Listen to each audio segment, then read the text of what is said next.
back in the day, 2001, writing a HUD grant, a CDBG for $900,000. That was the maximum we got.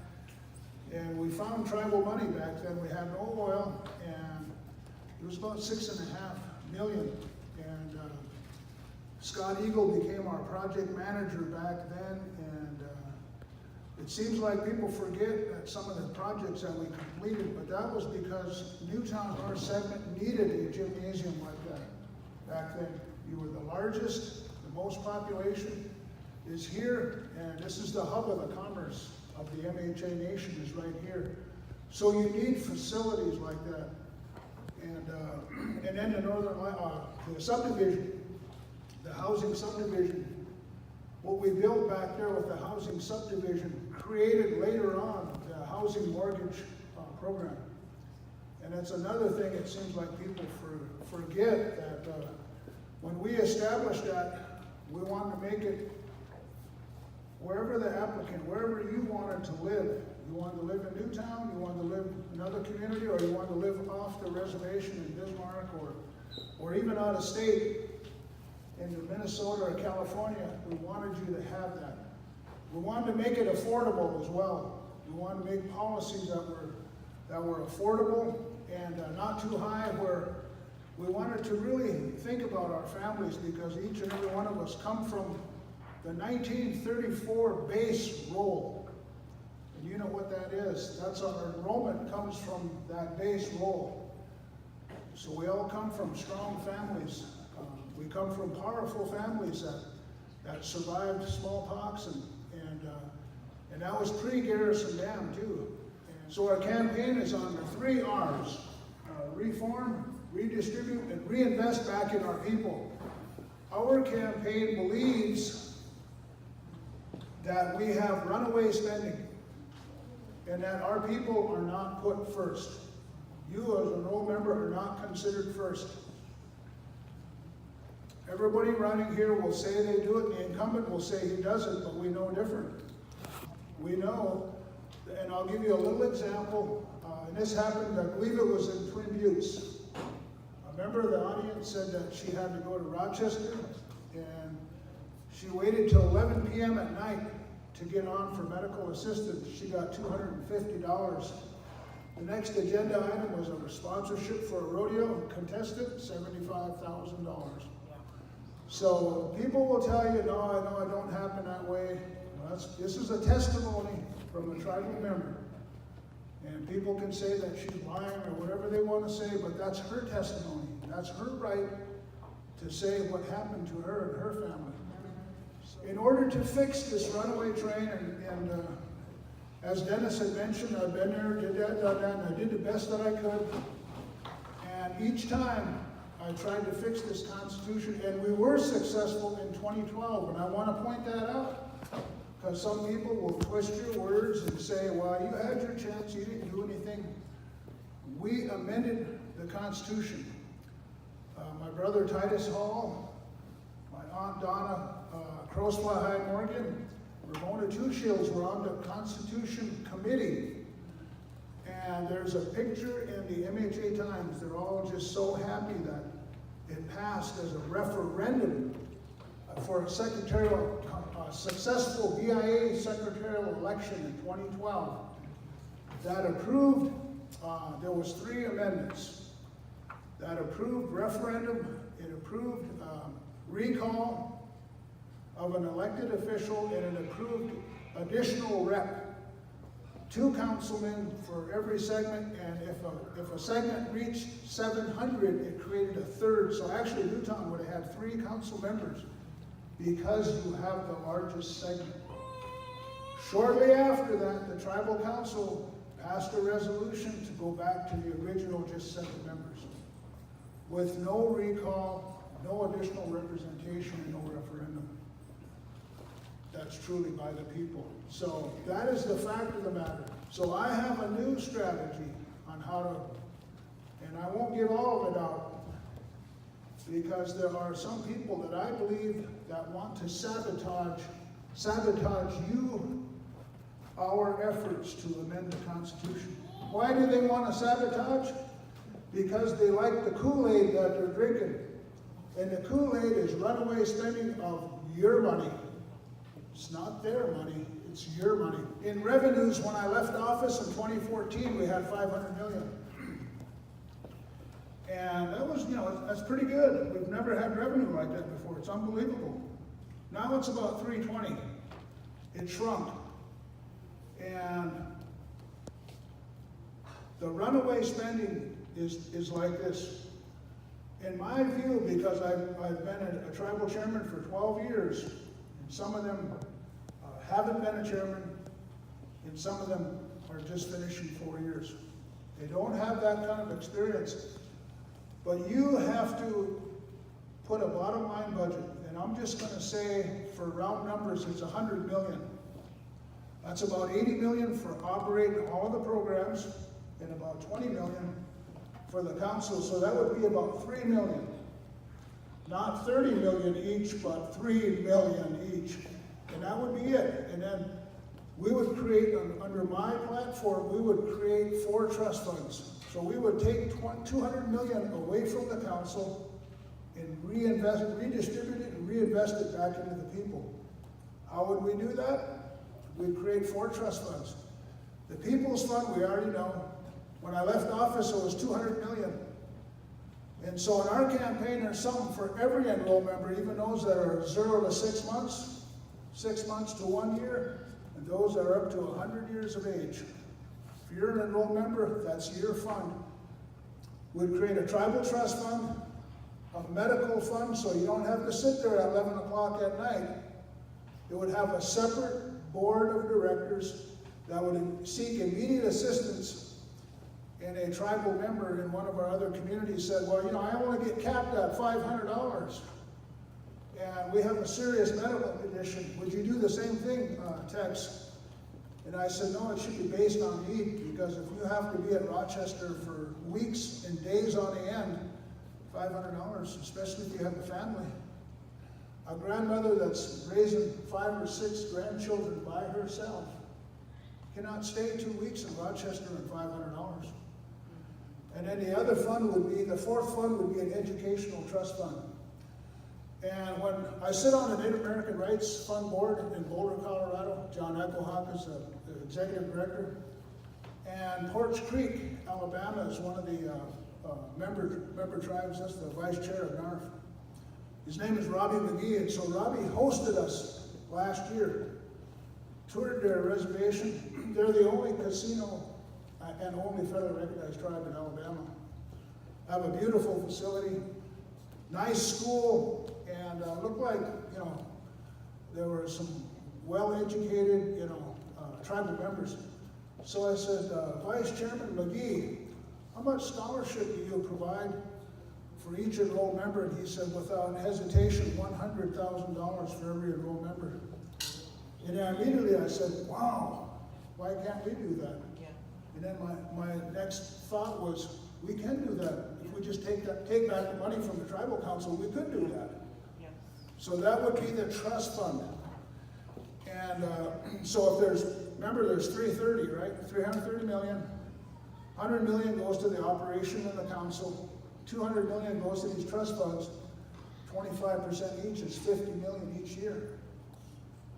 At the end of 4 years, then it has 200 million. Well, who knows what the People's Fund has? It's supposed to have 200.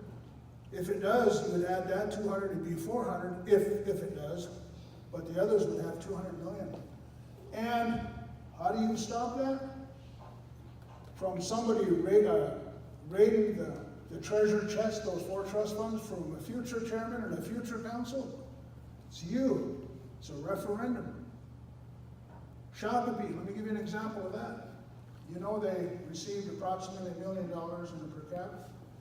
Everybody wants to be a member of the Shakopee tribe. Who wouldn't be? Get $1 million.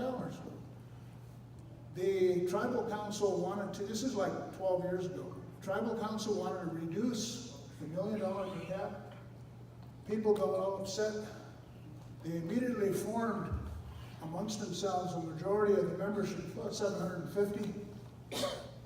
And they came together and they said, we have formed the general council. Fort Totten has one. Spirit Lake has one. Sisseton Wahpeton has one. I said 4,000 twice, didn't I? Sisseton and Wapperton has one, Shakopee has one. And so they took control of their tribe. And they said, Tribal Council, if you don't do what we say you're going to do, because we're going to approve the budget, and we're going to approve our per capita $1 million, and we're going to keep it there. If not, we're going to recall you right here and now. They said, do you understand us? Tribal Council said, yes, we do. That doesn't happen here. They tell us how to spend our money because we have an outdated, ineffective, weak constitution as a one branch. We would have a constitutional convention before Christmas. If I'm elected, we'll have it in December. We'll have it in the event center.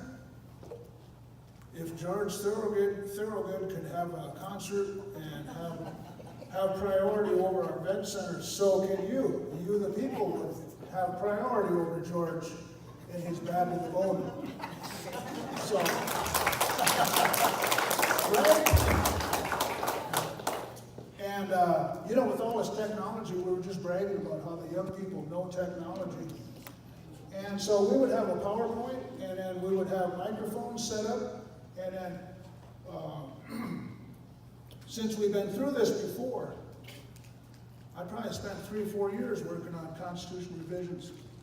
And so we have all of the data about a separation of powers. So you simply put that on the screen, page by page. Everybody gets to stand up to the microphone, say yea or nay. You agree, you want some changes? We approve it right there, and we stay there until it's done. It takes all day, it takes 2 days, it takes a whole week. We get it done. So it's done because I found out when we leave something, we don't go back to it. And then we're gonna have runaway spending in the next council, you know. And so the experts are saying within 5 to 7 years, the drilling will probably be done. We're at about, Carson, we're at about what, 2,100 oil wells right now? Somewhere thereabouts? How much? 1,800 oil wells, so we're about halfway. 40%, yeah. We're about 40% to the drill out. And so that means 5 to 7 years, that's not that far ahead, that the drill out will be complete. And so we got to make sure that we capture this revenue now, especially when you know that oil wells the first 6 months is the most productive for the crude and for the gas.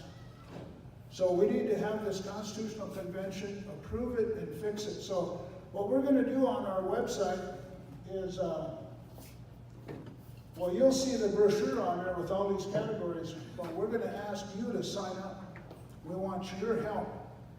Our campaign wants to open it up because there's too many smart people sitting on the sidelines. Too many non-enrolled people are in charge of these offices, and these should be enrolled members that are in charge of these offices. You know why? Because it's your money. I believe that if you're an enrolled member, you're a shareholder. And I'll give you another example of that. Alaska Native corporations, like Sea Alaska or like Arctic Slope Regional Corporation. Once a year, they convene an annual shareholders meeting. And the shareholders will say, if they have their budget on the board, they'll say, did we overspend? And if they find out they overspent, they probably get rid of their CEO, or they get rid of their chairman of the board right there at the annual shareholder meeting. We don't do that. Just the segment money, how much did each council person were they supposed to get? And the chair. What did you hear? I hear different. I hear like 9 million. I hear like 10 million. I hear like 11 million. You know what I'm hearing that they spent this year? 200 million. So what is that? You divide 7 into 200. What is that? 30?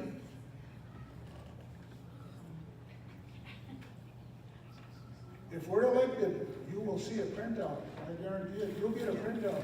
And back to those Alaska Native corporations. That's what they do because they mean business.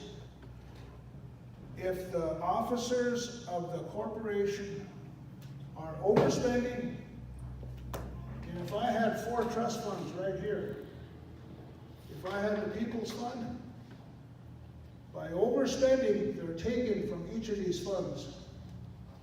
They're taking your money, taking it from you, without your knowledge. I'll give you another point. This is water theft that is occurring at the Mandarin intake. This is, and I'll even name the company, this is Select Energy. It's got 5 flat hoses sucking right out of there. If we did a projection, and Carson, you can tell us if we're a little bit off on this, but we did, I think we did 70 cents or $1 a barrel for water sales. And by the way, our administration created the water sales in the Section 17. Other people are taking credit for it. They didn't create it. We created it. And it was a split to that community, 50% and 50% to the tribe. But what you're seeing in this picture, we project, well, Carson just affirmed as our oil and gas director, that if there's 1,800 oil wells and we're 40% through it, that means there's probably 2,000, but I'll just use 100 oil wells. That's 200 million in water sales. If it's done right, if it's managed properly, those 4 trust fund buckets will fill up like they're supposed to fill up. If this administration is allowing water theft to occur on our reservation, right at the Mandarin water intake, that's taken from every one of you. That's taken from your bucket. So they can say what they want to say about, oh, we're doing a good job and all that sort of thing. These pictures don't lie. And I brought this to the attention of the Natural Resource Committee and the Tesoro Commission. Oh, well, it's under investigation. Well, I hope your investigation gets done real soon. Because this theft, and look at that picture, it's in broad daylight. It's not even at night, it's in broad daylight they're stealing from us. So, you have to have an administration that stays home, stays in the community, quit traveling, and tend to business. Watch that bottom line. Those four trust funds are our bottom line. And then over to the 100 million. We need a CEO and directors that look out for our people first. And secondly, we have performance. They're not a ghost employee or a ghost consultant. They're not living in Bismarck. They're not living in Phoenix. They're living here or close by to 404 Frontage Road. Back to those ANCs, those Alaska Native Corporations. When they have their annual report, the director goes up and says, this is quarter number 1, January, February, March. These are our objectives that we wanted to accomplish for our department, and this is how much our budget was, and this is how much we spent. We're either at budget, or if you're over budget, then that CEO sits down and says, hey, you're over budget, so you gotta watch your budget. You do that to the second quarter, to the third quarter, and the fourth quarter. But you can't manage, if your travel is $100,000 a month and you're not paying attention to home, or if you got 3 homes off the reservation, there's no way anybody can manage. So that picture that you saw doesn't lie. Water theft occurring. Our budget is overspent. 200 million went to the segments, and what did we get out of it? I'll tell you what Watford City got out of it. They got a brand new hospital in Watford. You guys probably got this in your mailbox. 24-bed, 24-hour ambulatory, a senior center attached, 74.8 million. We ran through 200 million, and what do we got to show for it? Why can't we have something like that? You have the power. In this election, you have the power to fire, you have the power to hire. You won't have this after the election. So you really need to think about it, because you know how some of our neighbors are. oh, if I vote for them, they're gonna give me this or give me that, you know. I'm gonna get a 55-inch flat screen TV. I'm gonna get a free trip to Las Vegas if I vote this way, or, come on, you guys. It's $200 million we're trying to give you right in these 4 trust funds for the next 4 years. 200 million times 4, that's 800 million going back to you under our platform. And then we're also going to create a constitution that really reforms a true separation of powers. And I want to talk about our tribal court for just a minute. We need to establish the rule of law. If a judge makes a decision in a dispute, we can't have a tribal council resolution overturning it. We become a kangaroo court. We do not, the rule of law has to stay with that court. And nobody else, either the chairman or the council, can overrule that. But that's the kind of separation, separate but equal branches of government. This is perhaps, to me, in my opinion, the most critical piece. If you have separation of powers with the rule of law, it gives you the right. If we don't have that, tribal council owns the court. You'll never get a fair decision, especially if you're trying to take their Kool-Aid away. And that's what we're going to do. We're going to take their Kool-Aid away. We create these trust funds, it's go right back to you and to our people, your kids and your grandkids. A couple other things under reform, and I'm going to switch it to another topic. How many of you think that the tribal employee should continue to be under the tribal council, or you should be separate, create a personnel board that's separate from underneath the tribal council? Separate. I want to hear from you. Come on, I can't hear from you. That will come under reform. That'll be done before Christmas.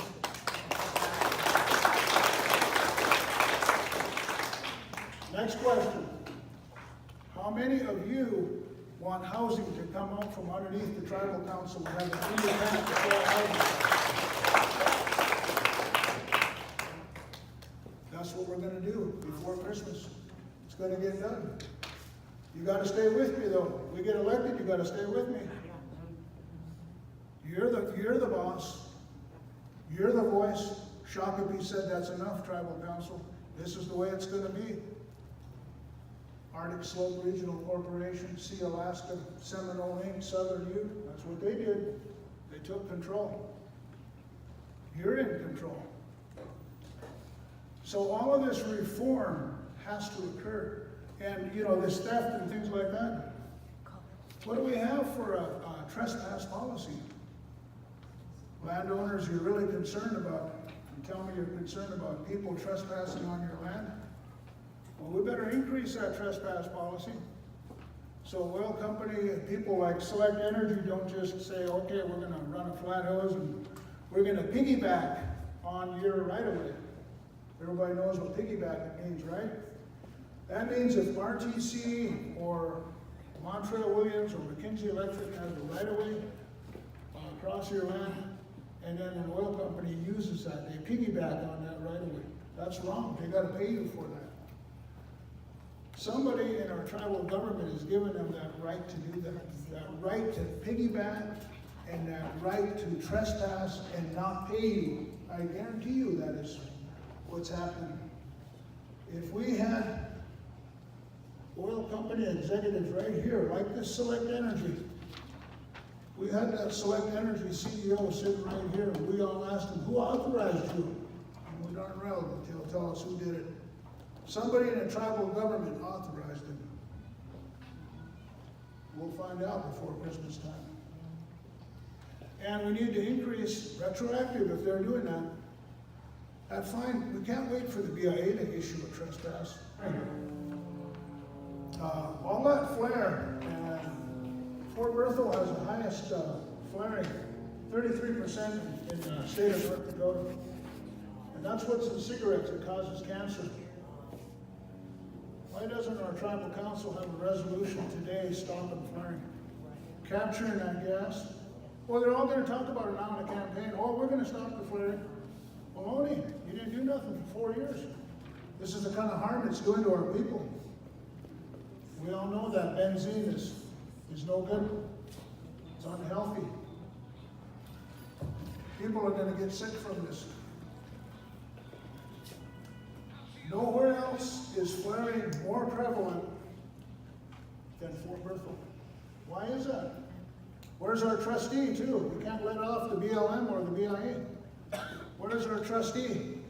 I mean EPA, too. Perhaps more important, EPA, because they're air quality. This benzene can not only get in the air, it can get in your water system. It can even get on your clothes. It's like secondhand smoke. Where's our monitoring? The federal government has, what do you call it, when there's kind of like so much particles are allowed, like in water, parts per billion. They have a percentage. They have a percentage of so much parts per billion. That's the standard. When's the last time you were able to look at a sampling of our water, sampling of our air, to make sure that it doesn't have high levels of benzene? Who's in charge? Oil companies or our tribal council? That makes you wonder, why didn't they do something? Why aren't they doing something? You elect us, we'll put a resolution that stops this, prohibits anti-flaring. We capture that gas so it's not toxic. We capture that gas, we create a tribal propane company. I have no problem giving propane to our elders free of charge. They deserve it. They went without so we could have something. Same with electricity. You can capture that and create a power, create an electrical company. Had a community member in Mandaree say, I live off BIA 12. I'm too close to BIA 12, but there's too much traffic and I want to move further away. But McKinsey Electric wants to charge me $30,000. I can't afford it. I don't know if it's $5,000 a pole or something. There's so much money a pole they charge. But create our own company. Get rid of that toxin, that flaring. Capture it, convert it into a power. Create a tribal propane company. And more importantly, take away that toxic benzene out of the air. How many landowners in a room? Some of you are on this one list that I have. 450 of you. The Tesoro pipeline's been trespassing on your land since 2013. Long story short, we formed a Fort Berthold Latte Land and Mineral Owners Association, and we're taking on Tesoro. Tesoro and our tribal council at first said, when we said, well, how much did you settle with the tribe? Yes, we did. How much did you settle for? Oh, we can't tell you, it's non-disclosure. So we got before the tribal council in May, and the attorney said, no, there's no non-disclosure agreement. Well, how much did you pay the tribe? $2 million an acre. How much did the allottees get? 0. They used 3 criteria.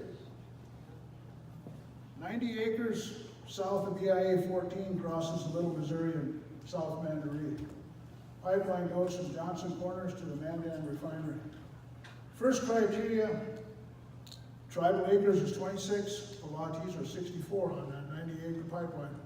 They use comparable sales for the tribe's 26 acres. No problem, that's the tribe's 26 acres. Criteria 2 and 3, they used the allottees' land and gave you nothing. Criteria 2 was throughput. Never before, and you can correct me if I'm wrong, landowners, has any pipeline company offered you throughput going through your land to put a pipeline? Never offered me throughput. Throughput is a percentage of the 40,000 barrels a day of crude that goes through the Tesoro pipeline. This would be the first time. Second was a percentage of the revenue of the Mandan Refinery. In criteria 2 and 3, they used the 64 acres of the allottees took the money, the tribe got 54 and gave you 0. So, since that time in May, we continue to try to work with Tesoro until their representative, Mr. James Sanford from Houston, Texas, says, well, we appraised your land at $850. $850? Well, yeah, we use an agricultural appraisal. You can't use an agricultural appraisal on a pipeline. You got to use a pipeline appraisal that has throughput and revenue.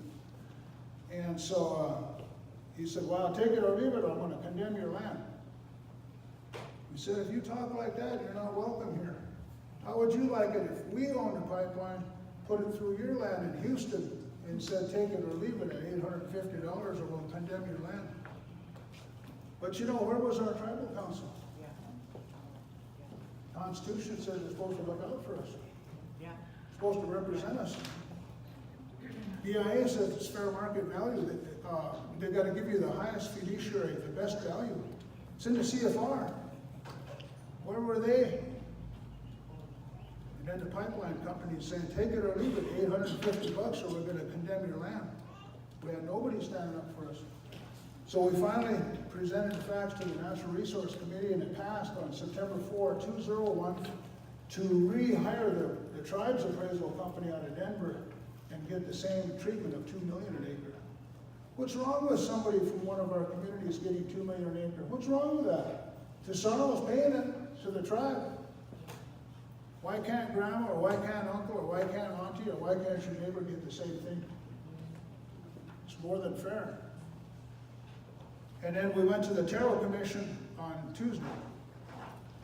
We passed unanimous 6-0 to have the allottees get the same what the tribe got.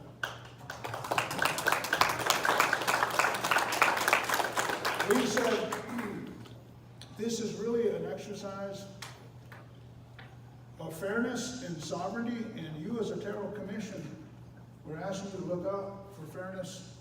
And this is a sovereign right of Tesoro, because Tesoro is getting a business license from you as a Tesoro Commission. You're approving a business license and they're threatening to condemn our land.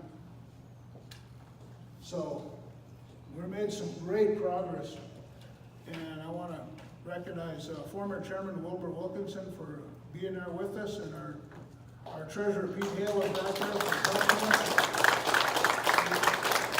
I know there's more landowners that were helping as well, but thanks to both of you especially, though, because you guys traveled and didn't do anything on your dime.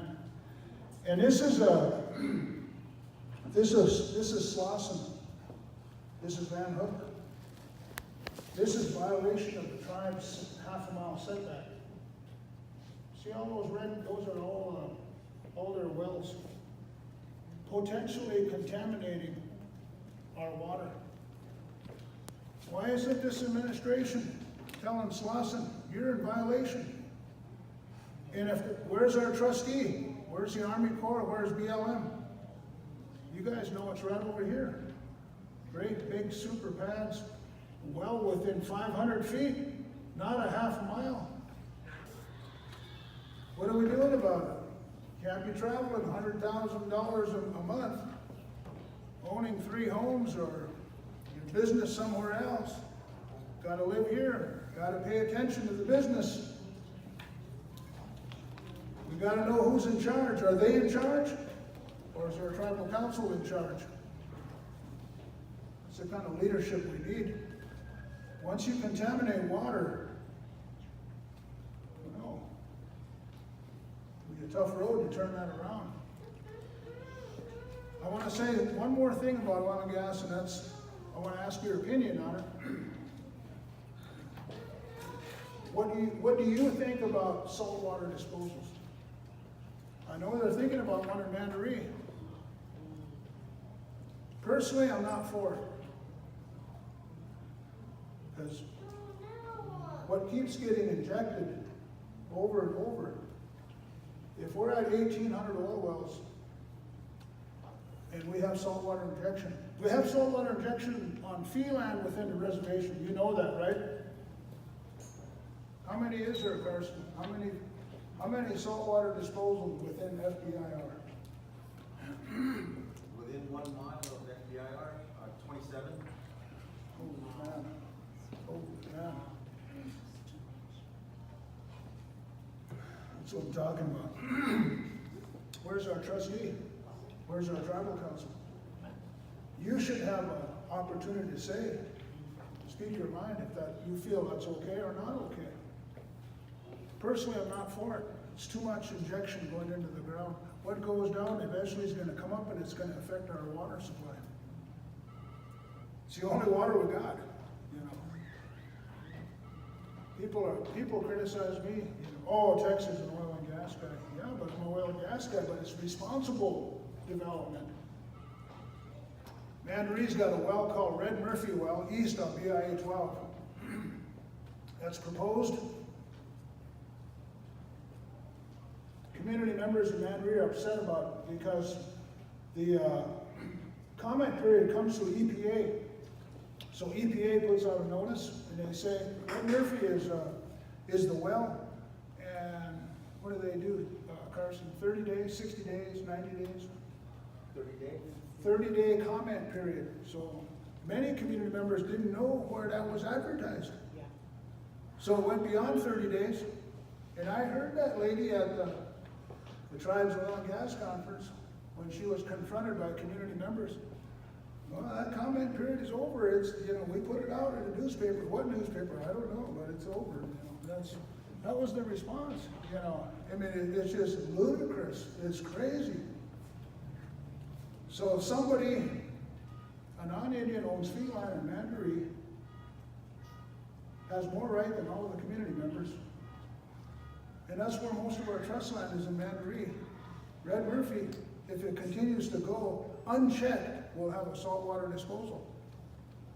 And then the question is, will Mandaree community then want a saltwater disposal? And then the question is, well, what about another tier 1 company? An Indian-owned tier 1 company is going to see those dollar signs. Well, I want a saltwater disposal. I want to. How do you stop it after a while? All they look at is the money. You need leadership that doesn't have politics first, money first. It has protection first, water protection first, quality drinking water.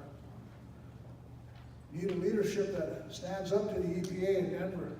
Stands up, you have to go to Washington, you have to go to Washington.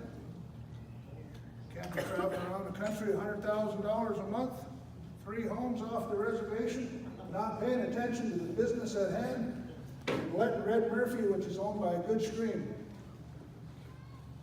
put a saltwater disposal right in the heart of Mandaree off BIA 12.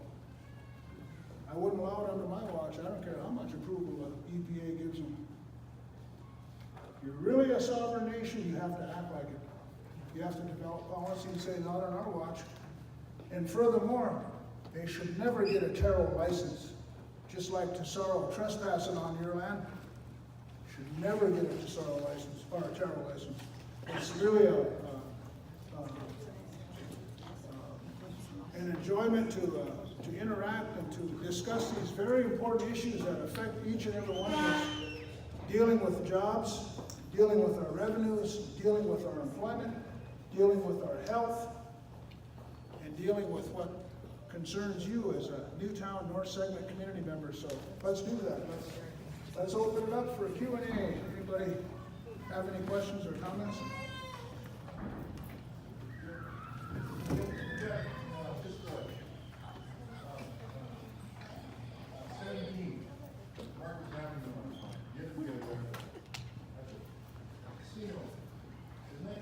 Buying boats with our own money. Yes. You know, we're offering all these things like free trips. It's on the website, so everybody's seen it already, I'm sure.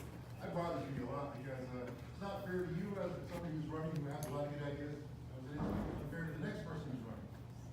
And it's funny, it's hosted by this lady that's in this community too, so I think that's sad. I really think it's sad. It doesn't give anybody else a fair chance because they're using our money to buy boats. I would believe.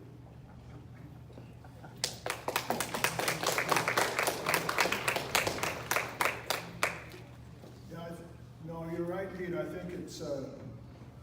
think it's illegal to use tribal money for campaign purposes. Now, I'll just leave it at that.